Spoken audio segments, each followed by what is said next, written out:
പണ്ട് പാടവരമ്പത്തിലൂടെ ഒരു ഓലക്കുടയുമെടുത്ത് ചെറുഞാറു നടന്നൊരു കാല് തന്നു ഓടി നടന്നൊരു പെണ്ണെ.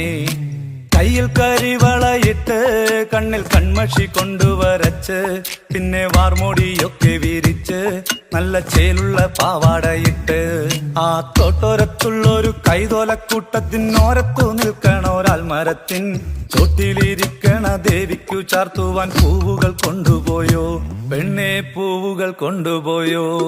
പണ്ട് പാടവരമ്പത്തിലൂടെ ഒരു ഓലക്കുടയുമെടുത്ത് ചെറുഞാറു നടന്നൊരു കാല് തന്നു ഓടി നടന്നൊരു പെണ്ണെ.